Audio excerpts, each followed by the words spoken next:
Top quality और consistent performance के लिए सिर्फ सिल्वर पंप नाम याद रखना। ಲಾರಿ ಮತ್ತು ಖಾಸಗಿ ಬಸ್ ನಡುವೆ ಡಿಕ್ಕಿಯಾಗಿದೆ. ಮಹಾ ದುರಂತವೊಂದು ತಪ್ಪಿದೆ. ಸ್ವಲ್ಪ ಯಾಮಾರಿದ್ರೂ ಕೂಡ ಪ್ರಪಾತಕ್ಕೆ ಬಸ್ ಬೀಳ್ತಾ ಇತ್ತು.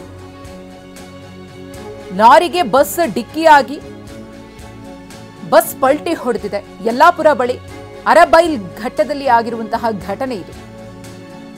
ಬಸ್ನಲ್ಲಿದ್ದಂತಹ 25 ಪ್ರಯಾಣಿಕರು ಜಸ್ಟ್ ಮಿಸ್ ಆಗಿದ್ದಾರೆ. ಬೆಂಗಳೂರಿನಿಂದ ಗೋವಾ ಕಡೆಗೆ ತೆರಳುತ್ತಾ ಇದ್ದಂತಹ ಬಸ್ ಅದೃಷ್ಟವಶಾತ್ ಎಲ್ಲ ಪ್ರಯಾಣಿಕರು ಕೂಡ ಬಚಾವಾಗಿದ್ದಾರೆ. ಯಲ್ಲಾಪುರ ಠಾಣಾ ವ್ಯಾಪ್ತಿಯಲ್ಲಿ ಘಟನೆ ನಡೆದಿದೆ. ಲಾರಿಗೆ ಬಸ್ ಡಿಕ್ಕಿ ಹೊಡೆದಿರುವುದು ಇಲ್ಲಿ ಒಂದು ಸ್ವಲ್ಪ ಹೆಚ್ಚು ಕಮ್ಮಿ ಆಗಿದ್ದರೂ ಕೂಡ ಬಸ್ ಪ್ರಪಾತಕ್ಕೆ ಬೀಳ್ತಾ ಇತ್ತು. ಆ ಅಪಘಾತದ ಭೀಕರತೆ ಹೇಗಿದೆ ಅನ್ನೋದನ್ನು ಗಮನಿಸ್ತಾ ಇದ್ದೀರಿ.